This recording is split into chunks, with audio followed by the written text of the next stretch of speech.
final speaker of the session is Deogratias Mzurikwao from MUAS Tanzania, joining us virtually to talk about the role of explainable AI in biology. All right, thank you very much, and thanks for having me. Apologies, I couldn't make it, although I wished to attend this conference physically. So I'll just talk a bit. It was a pleasure being in the UK for the past 4 years, because that's where I did my PhD in the applications of AI in healthcare. And I'll speak a bit on the explainable AI, its role, especially the challenges that we are having, especially here in Africa. Okay.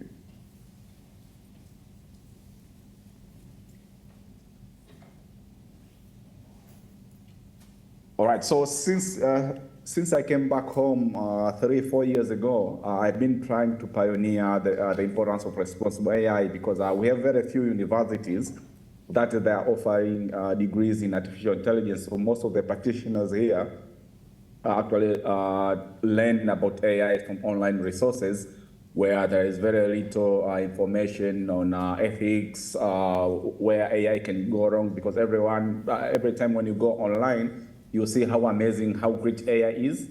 And us as researchers, most of the time, we don't publish papers when AI fails. So most of the kids here who are teaching themselves on AI, they don't look much on the side of where AI can go wrong. So basically, the responsible AI comprises of 4 parts.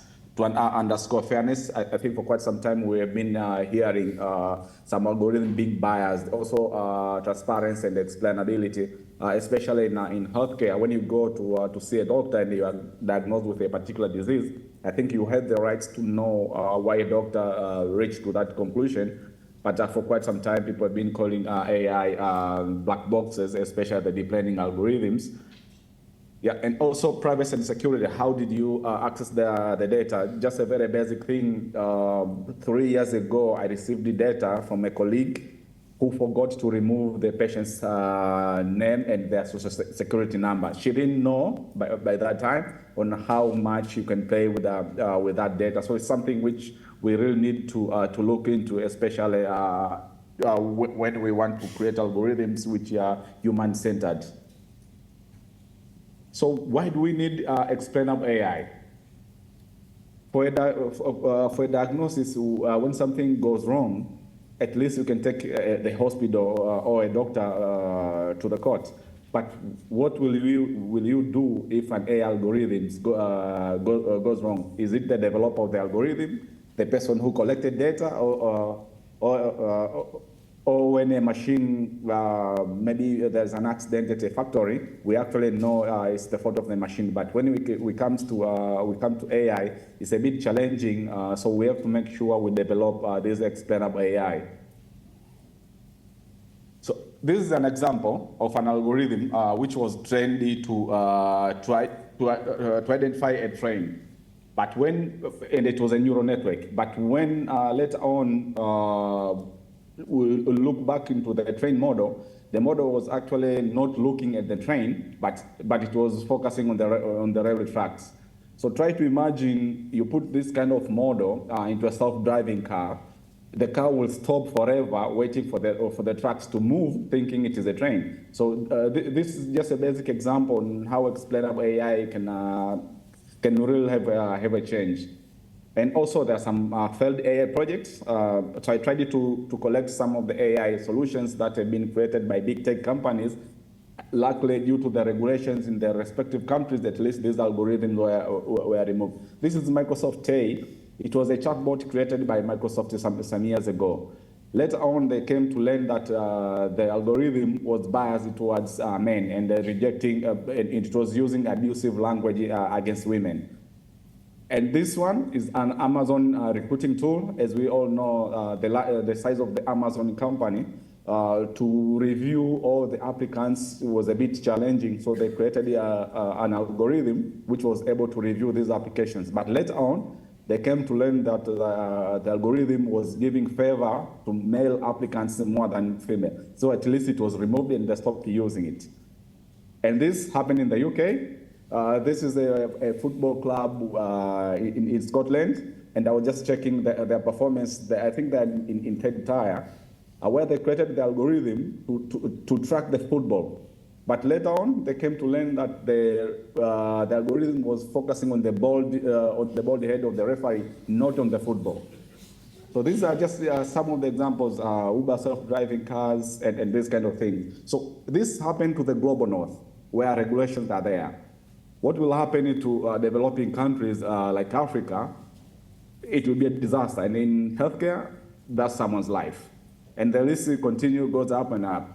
So most of these mistakes can happen during learning of the model, when we are not using the right performance measures of the algorithms. This can also happen when we are collecting data. Yeah, and my personal experience on Explainable AI, I will explain a bit on this one. I was working on a brain-computer interface application, and by using basically, this data was collected in China. I did my master's in China. So where amputees, where 4 amputees who have lost their limbs, their hands. So they are being asked to imagine with multi-imaginary activity, to imagine that they're performing a particular activity. And this, it was a 64 channels EEG device. We are not expecting to see someone wearing this kind of device when they want to control their prosthetic arm. So using Explainable AI, we managed to understand exactly the activities were happening on the brain. That means we can use small sensors, and this sensor can be placed right on the area of that individual, instead of wearing these huge sensors. And this one was published in Nature using visual evocative potential, in which we came to learn that most of the activities were happening at the back of the head, and we managed to create a skin-like sensor, and these individuals were able to use the sensor for 2 weeks, and were able to actually take a shower, and it was easy to place the sensor at the back of the head. This paper was published in Nature a few years ago, and the sensor was patented. Back home, 2 years ago, we were approached by UNICEF, we were approached by UNICEF, in which they came to learn that children under the 5 years of age, most of them were not completing vaccination. And nobody understood what was the reason, but one of the basic concepts was probably due to socioeconomic status of the individuals. That's why they never get back to the hospital. Now that challenge comes. In order to know someone's socioeconomic activity, there are some BHS questions, which I think there are 49. But it is impossible to ask a mother with a baby at the hospital 49 questions while the baby is crying after injection. So the UNICEF approached us to see if we can create an algorithm that can lower the number of questions, but still be able to get the socioeconomic status of an individual. And we did that project, and it actually worked real well with a specificity of 94.2, and that algorithm has been deployed at the health clinic here in Tanzania. We're also supporting the Tanzania Ministry of Health, which they are using AI for screening of tuberculosis with explainability. And this is the only AI algorithm registered in Tanzania. And that's one of the challenges there, that when we were doing registration of the algorithm at the TMDA is Tanzania Medical and Drug Authority, their facilities was not ready to register AI algorithm. I remember one of the questions which we were asked is,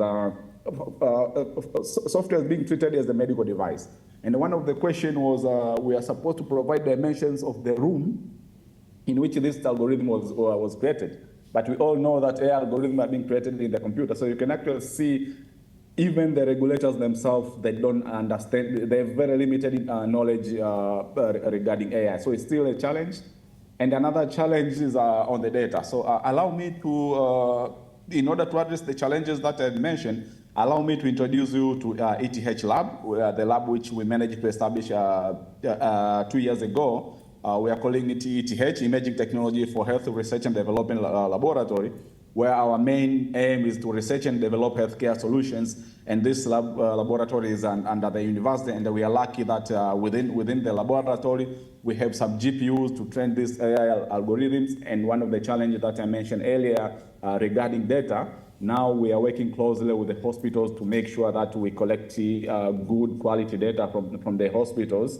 Because one of the things I came also to learn, it was just last year, I wrote a proposal to develop an AI algorithm for early detection of a condition called DCM, dilated cardiomyopathy. By the time when I was writing the proposal, the hospital told me they have data from more than 10,000 patients. When I secured the funding, going back to the hospital, there was only data from 1,000 patients. They deleted the rest of the data because they don't have server. So most of the time in our hospital, they delete that data. So this lab is trying to address that challenge. And you can see one of the GPU that we are lucky enough to have at the hospital. Sorry, at our lab. And that's how our lab look like. Looking for collaborators that we can work together, data sharing, building this algorithm and testing them. And these are team members from our lab. And we have another number of ongoing projects that we are working on for early detection of breast cancer funded by this one was funded by Google. We're working on algorithm for early detection of rabies epidemic funded by Lacuna. And also we are working on another algorithm for early detection to predict the outcome of sickle cell patients who are using hydroxyurea drugs. This is funded by Novartis. We're also working on algorithm for the detection of cervical cancer, and all of these data are local data sets, so we are trying to address these challenges, as even the previous speaker mentioned about the challenges of having data from low and middle income countries is very challenging, and most of the time, even when you have access to data, the quality of that data is not ready for AI machine learning, and this lab is trying to address these challenges. And here are my contacts. Thank you very much. Welcome for questions.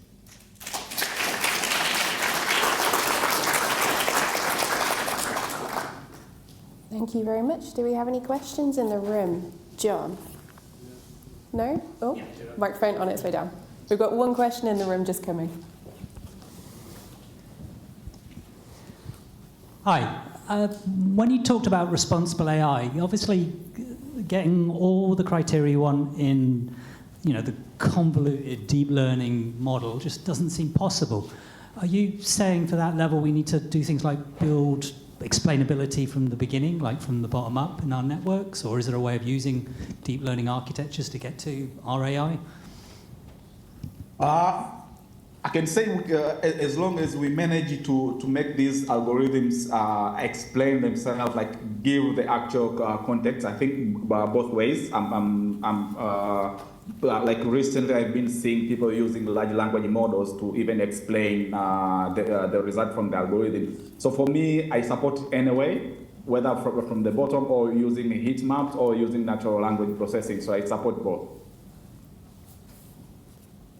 Okay, any other questions in the room?